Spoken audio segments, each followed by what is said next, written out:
왜 이토록 하나님은 침묵하셨을까요? 15절, 16절, 16장 15절, 16절에 보면, 특별히 16절에 보면 16장 16절에 하갈이 아브라함에게 이스마엘을 낳았을 때 아브라함이 86세였더라. 86세에 아브라함이 7장 1절에 보니까 99세가 되었습니다. 16절과 17장 1절 사이에 13년이라는 세월이 훌쩍 지나갔습니다.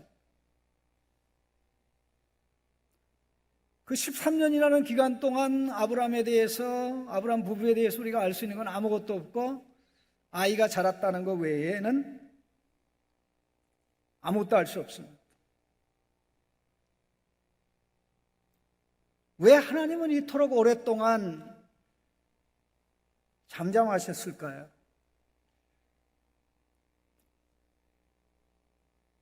우리 하나님에 대해서 우리가 이해하지 못하는 부분 중에 하나가, 하나님은 우리의 방법으로, 우리의 계산법에 따라 움직이지 않는다는 것입니다.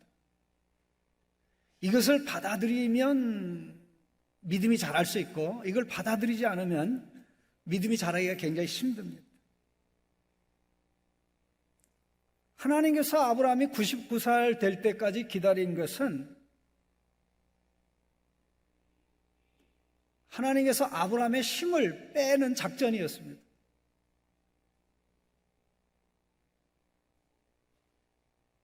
이제 다 내려놓으라고. 네 힘으로 할 수 있는 게 아무것도 없다. 다 포기해라. 그래서 99살이 돼서 하나님이 나타나셔서 말씀했을 때 아브라함은 이미 이제 부부 사이에 아이를 낳는 것에 관한 모든 것을 다 내려놓았습니다.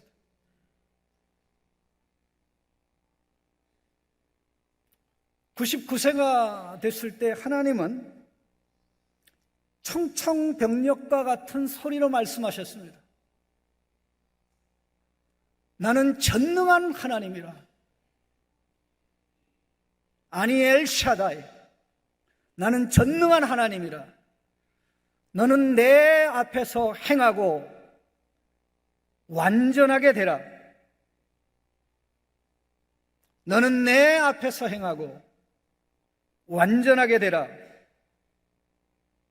무슨 벼락과 같은 소리입니까? 이것이야말로 지난 13년 동안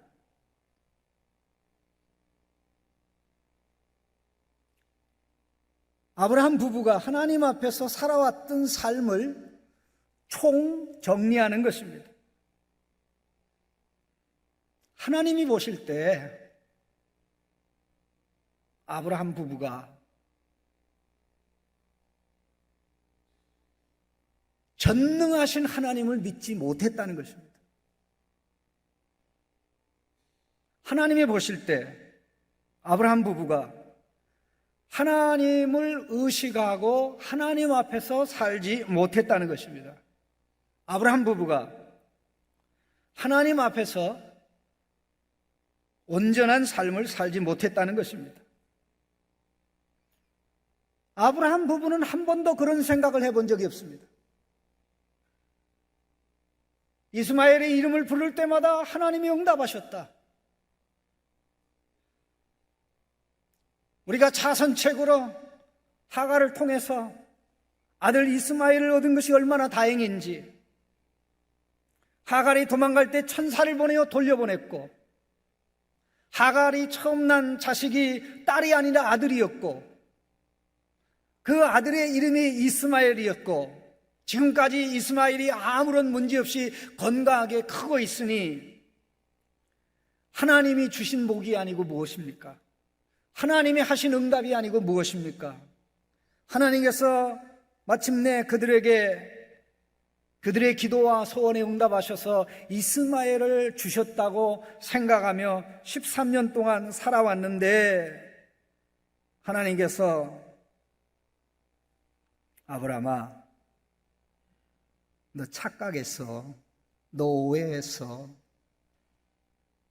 네가 한 것은 내 방법이 아니었어. 세상의 방법이었어. 이렇게 말씀하시고는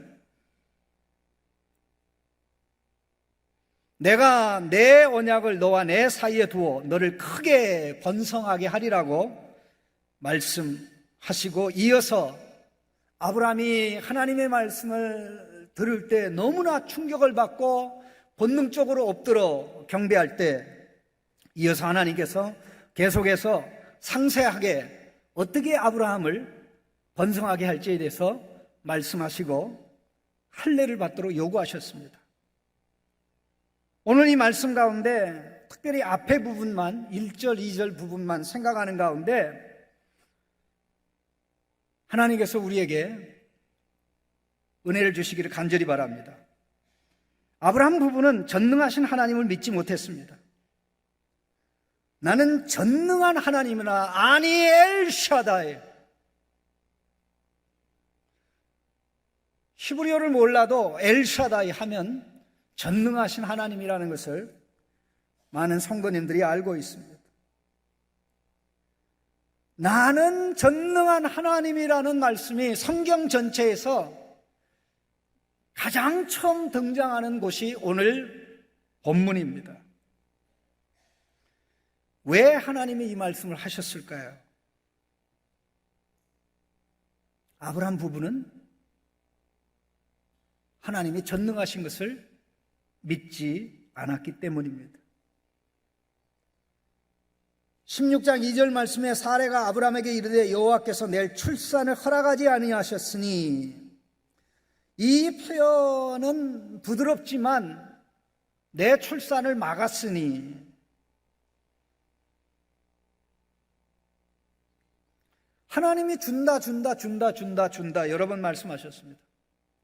하나님께서는 자식을 준다고 그랬을 때 하나를 준다는 말씀을 하지 않고 많이 준다고 하셨습니다. 하늘의 별과 같이 땅의 티끌과 같이 많이 주어서 숫자가 많아 계산하는 것을 포기할 것이다라고 했습니다. 그러면 많이 주신다고 하신 하나님이 하나를 못 주십니까?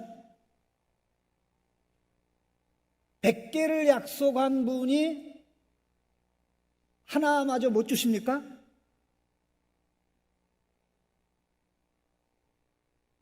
엄마 나한테 100개 준다고 그랬는데 하나만이라도 주세요. 100만 원 준다고 그랬는데 100만 원은 고사하고 10,000원만이라도 주세요.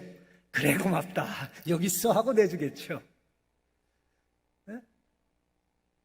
하늘의 별과 같이 땅의 모래같이 너 자손을 많게 하리라, 이렇게 했을 때 그 모든 것의 출발은 하나입니다.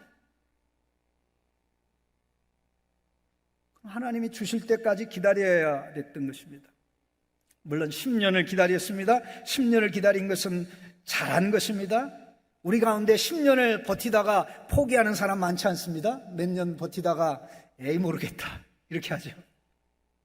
아브라함의 신앙을 낮게 평가해서는 안 된다는 것입니다. 이스마엘을 낳자 하나님의 응답으로 받아들이고 하나님이 자선책으로 주신 것으로 받아들이고 더 이상 자식 낳기를 기대하지 않았습니다. 자식 주기를 기대하지 않았습니다. 이미 응답받았는데 무슨 응답이 있을 거야, 이렇게 했지만 가장 중요한 사실은 하나님이 보실 때는 하나님께서 전능하신 하나님인 것을 믿지 않았던 것입니다. 구약의 많은 인물들 중에 하나님을 전능한 하나님으로 체험한 분이 있습니다. 바로 아브라함의 손자 야곱입니다. 그래서 야곱의 하나님을 가르쳐 야곱의 전능자라고 얘기합니다. 야곱의 전능자. 야곱은 전능하신 하나님을 경험한 거죠. 이삭이 야곱을 밧단아람으로 보내면서 한 말씀이 전능하신 하나님이 내게 복을 주시어 내가 생육하고 번성하게 하여 내가 여러 족속을 이루게 하리라고 말했습니다. 그리고 창세기 35장에서는 위기 가운데 있는 야곱에게 하나님이 나타나셔서 이렇게 말씀합니다. 내 이름이 야곱이지만은 내 이름이 다시는 야곱이라 부르지 않겠고 이스라엘이 내 이름이 되리라. 이렇게 말씀하신 다음에 하나님이 그에게 이르시되 나는 전능한 하나님이라. 생육하고 번성하라. 이렇게 말씀하셨습니다. 그리고 야곱이 애굽에 자기가 사랑하는 막내 아들 베냐민을 형들의 손에 붙여 보낼 때에 이렇게 말씀했습니다. 전능하신 하나님께서 그 사람 앞에서 너희에게 은혜를 베푸사 그 사람으로 너희 다른 형제와 베냐민을 돌려보내 하시기를 원하노라.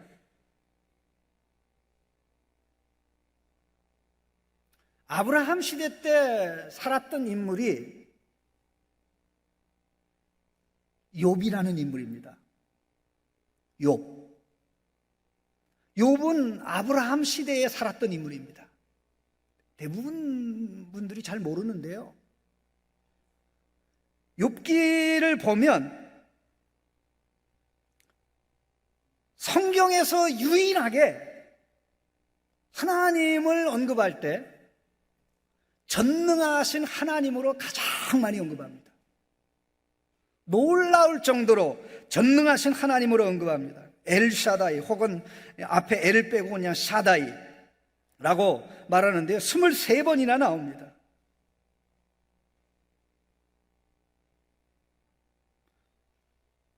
이방인으로 간주되는 욥과 같은 인물이 또 욥의 친구들이 하나님을 부를 때 전능하신 하나님으로 불렀는데 정작 하나님의 부르심을 받아 하나님의 말씀을 믿고 믿음으로 의롭다 함 받은 아브라함은 그들보다 더 전능하신 하나님을 믿어야 되는데 사실 믿지 못했던 것이죠.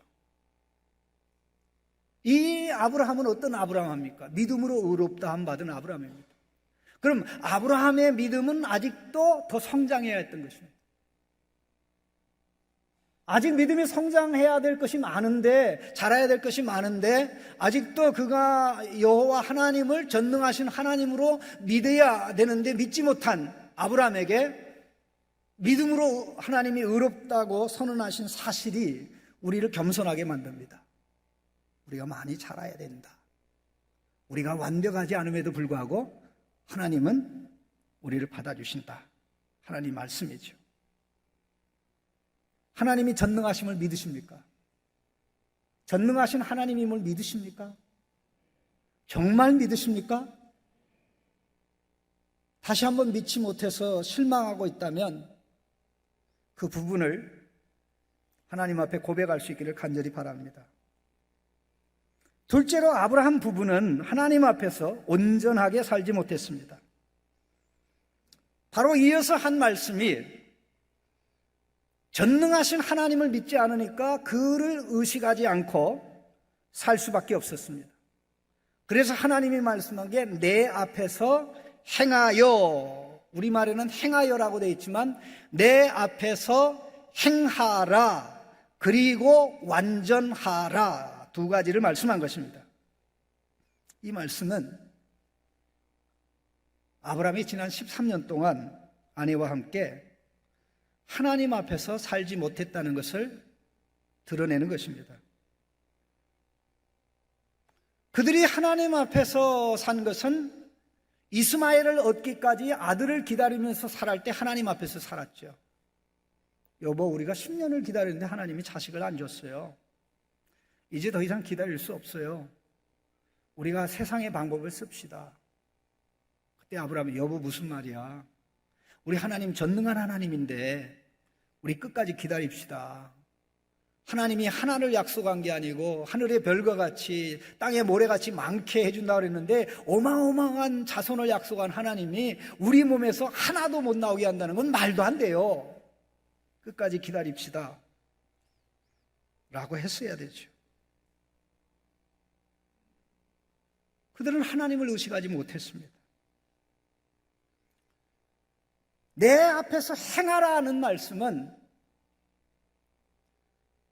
너희들이 이스마엘을 얻는 방법을 택한 시점부터 지금에 이르기까지 내 앞에서 살지 못했다는 하나님의 말씀입니다.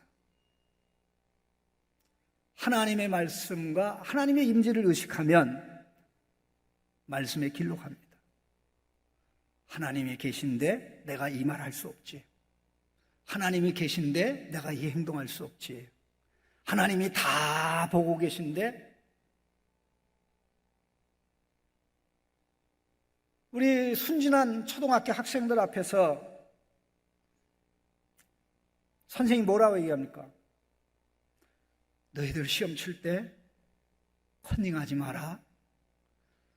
선생님은 뒤에도 눈이 있다. 선생님은 뒤에도 눈이 있다. 뒤에 눈이 있나요? 없나요? 전 뒤에 눈이 있는 사람 한 사람도 못 봤어요. 그런데 우리 순박한 아이들이 요즘은 안 믿겠지만 믿어야 안 믿어요? 다 믿죠. 다 믿어요. 그래서 그 말을 믿고 우리 선생님은 뒤에도 눈이 있대. 그래서 이렇게 뒤로 있어도 다 보니까 컨닝하면 안 돼.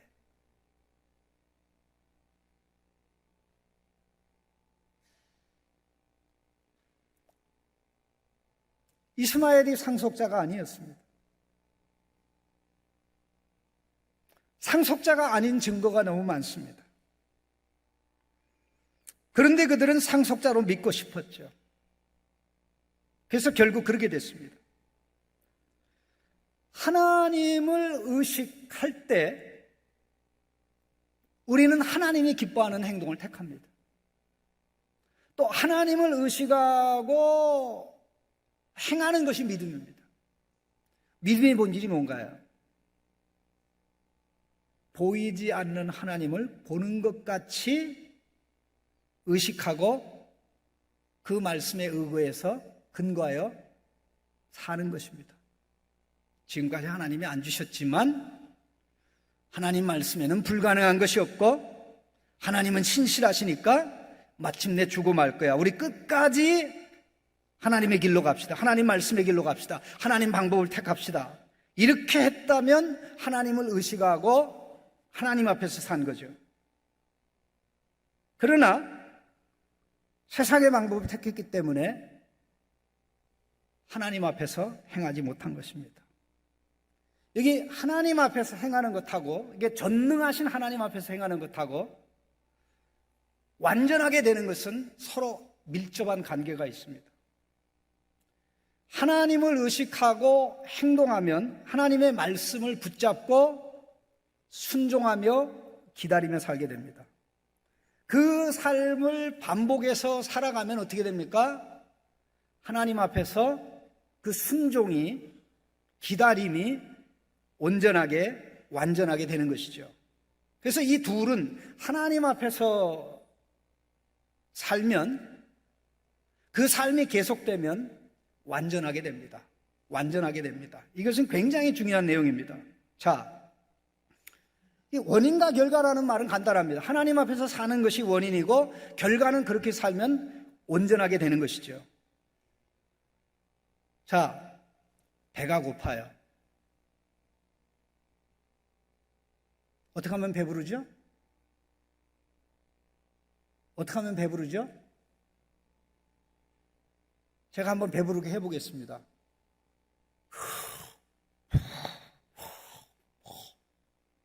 배부릅니까? 안 부릅니까? 숨을 들이쉬어요.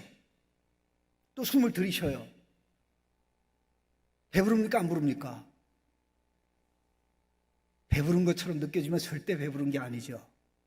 이건 배부르게 하는 방법이 아닙니다. 배고프면 어떡합니까? 왜 대답을 안 하세요? 예? 먹어요. 한 숟갈만 떠놓으면 됩니까? 계속 먹어야죠. 그럼 배부르집니다. 배부름은 결과입니다. 먹는 것은 원인이죠.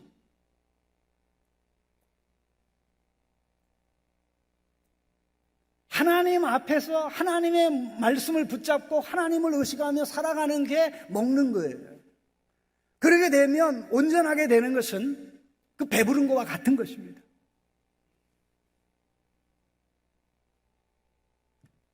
이 말씀은 하나님께서 아브라함에게만 주신 말씀이 아니고요, 훗날에 400년 후에 이스라엘 백성이 애굽에서 나올 때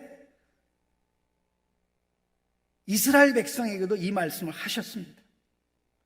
그래서 신명기 18장 13절 말씀에 보면 너는 네 하나님 여호와 앞에서 완전하라고 하셨습니다. 신명기 18장 13절입니다. 그런데 이 말씀을 하신 배경이 굉장히 중요한데요, 가난한 사람들이 가나안 땅에서 행하는 가증한 행위들을 본받지 말라고 하면서 이 말씀하신 겁니다. 그럼 가나안에 사는 사람들이 어떻게 살았습니까? 점쟁이, 기륭을 말하는 사람, 요수라는 사람, 무당, 진언자, 신접자, 박수, 초혼자들의 말을 듣고 살았어요.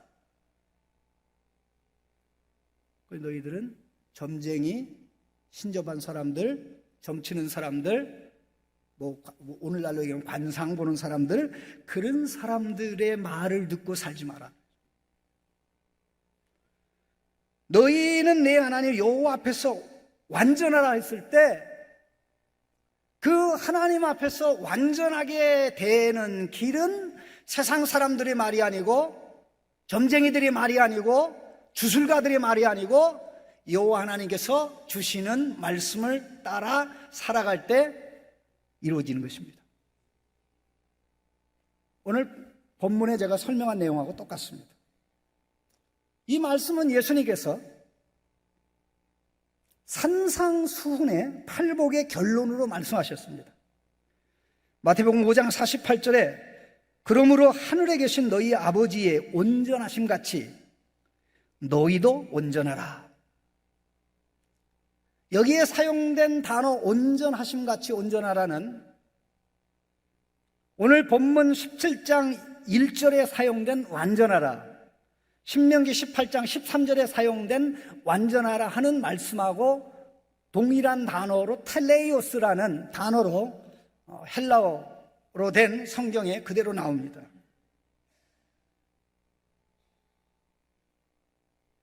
어떻게 하나님의 온전하심을 우리가 닮아갈 수 있습니까? 하나님의 말씀을 받고 그 말씀의 길로 갈 때, 우리가 말씀의 길로 가지 못하는데 어떻게 가능합니까? 가다가 넘어지면 아버지 도와주세요, 제가 안 돼요. 하나님께서 우리 잡아 일으키시죠. 또 넘어졌다가 일어나서 가고 또 넘어졌다 일어나서 가고, 그렇게 하다 보면 하나님 아들의 아름다운 모습이 우리에게 이루어지는 것이죠. 하나님은 100점을 원하시는 것이 아니라 100점을 향해 우리가 가는 것을 원하십니다. 넘어졌을 때 하나님 내 힘으로 못 가요, 일으켜 주세요. 제가 계속 갈 수 있도록 도와주세요. 우리 이거 할 수 있나요, 없나요? 할 수 있죠? 그래서 우리 신앙생활이 신나는 것입니다.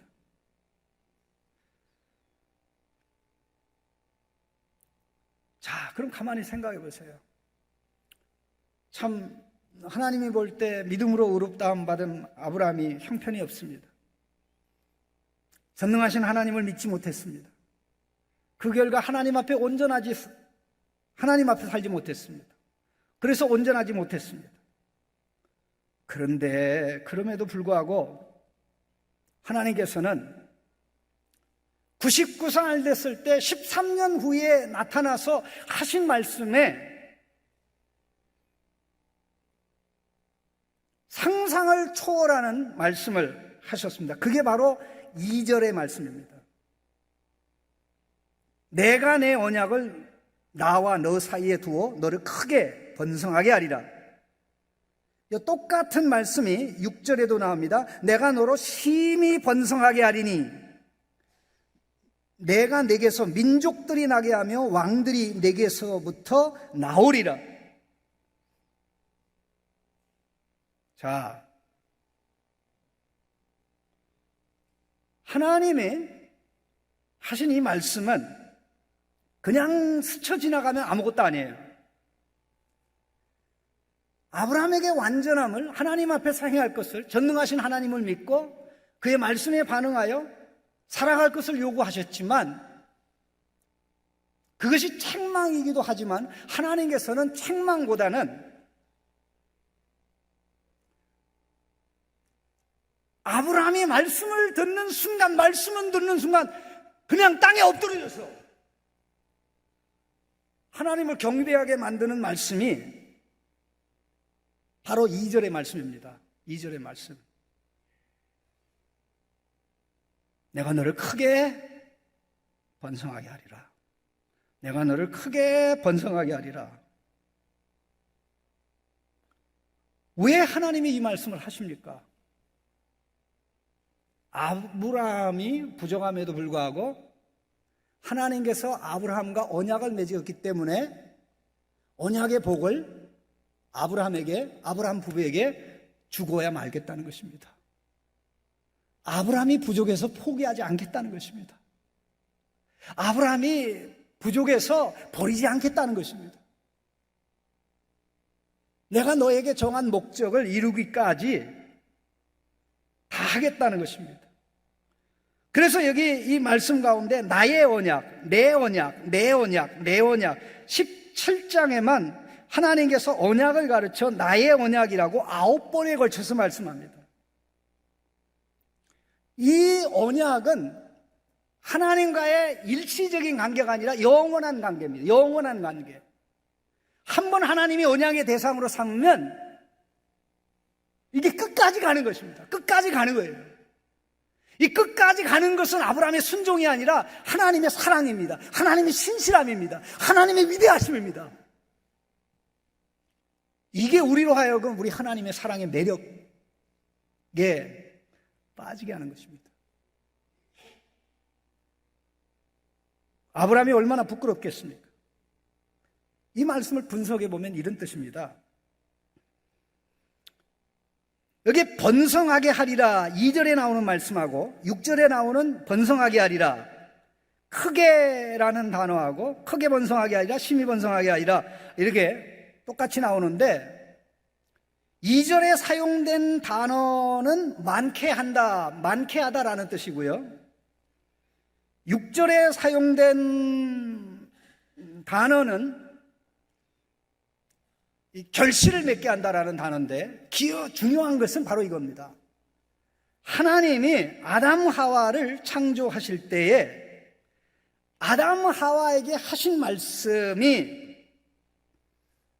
생육하고 번성하라는 말씀입니다. 그런데 아담 하와를 창조하시고 하나님이 그들에게 복을 주시며 생육하고 번성하라. 근데 생육하고 번성하라는 말씀은 하나님의 복이면서 그들이 이행해야 될 사명이었습니다. 하나님이 아담과 하와에게 생육하고 번성하라 명령하신 것입니다.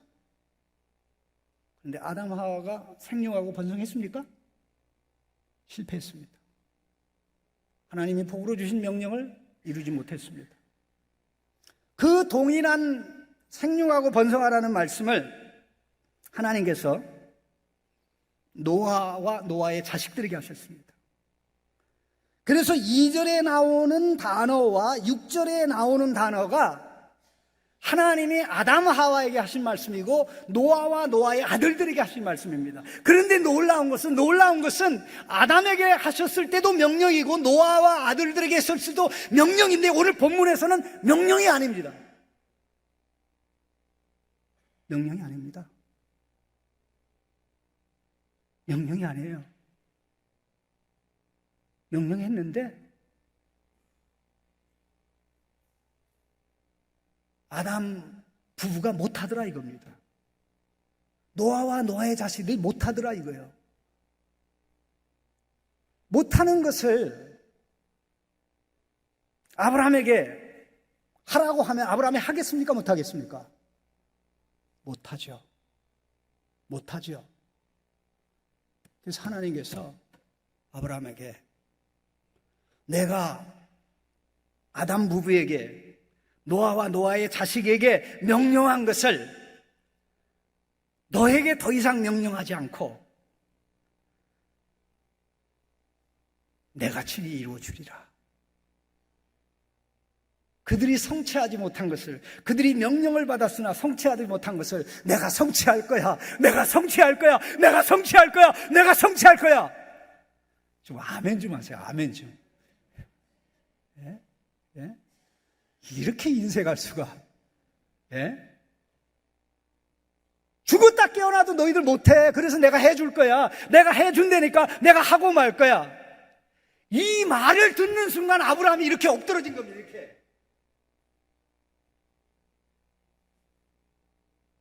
과연 우리 하나님 위대하시도다.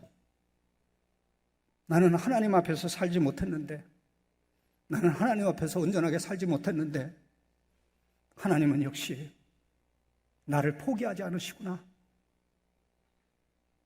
바로 그분이 우리 아버지고, 바로 그분의 아들이 예수 그리스도이고, 예수 그리스도의 피공로로 우리가 재용서받고 하나님의 아들, 딸이 되니 전능하신 하나님이 우리의 아버지가 되고, 전능하신 하나님의 아들, 친히 하나님이신 아들 하나님이 우리의 구원자가 되시니 이분을 믿는 우리가 얼마나 복되냐 이거예요. 제가 이 말씀을 깨닫고 처음에는 아브라함이 왜 이렇게 엎드렸는지 이해를 못했어요. 근데 이 말씀을 새기면서 과연 그렇도다. 우리 창신 성도들이 이 사실을 안다면 어떻게 행동할까? 어떻게 말할까? 하나님 앞에서 어떤 고백을 할까? 이 생각을 일주일 내내 하면서 지냈습니다. 우리 하나님, 바로 우리 하나님의 이 말씀이, 우리 하나님의 이 말씀이 내려가면서도 내려가는 줄 모르는 끊임없이 신앙의 내리막길로 가고 있는 아브라함 부부의 내리막길을 중단하고 위로 올라가게 했던 것입니다. 우리를 가서는 안 될 길에서 중단하고 신앙의 내리막에서 마지막 땅치고 위로 올라가도록 역사하신 하나님. 그래서 마침내 아브라함 부부가 믿음의 조상이 되는 것입니다. 그 사랑이 그리스도 예수 안에서 우리에게 있다는 것을 생각할 때 하나님 앞에 감격할 것밖에 없습니다. 이런 위대한 하나님 앞에, 이런 위대한 하나님 앞에 내가 불순종하며 살다니, 내 방식을 고집 부리다니, 이 하나님 앞에 감사하지 않다니 내가 미쳤어, 이건 아니야 하고 돌이키는 것이죠. 이런 은혜가 그리스도 예수 안에서 우리에게 주어지는 은혜인 것을 알고 혹시 신앙의 내리막길에 있다면, 좌절하고 있다면 다시 일어설 수 있기를 주님의 이름으로 축원합니다. 하나님 감사합니다. 하나님의 위대한 사랑 앞에 다시 한번 아브라함처럼 본능적으로 경배하기를 원합니다. 이 은혜 우리 모두에게 허락하여 주옵소서. 예수님의 이름으로 기도하옵나이다. 아멘.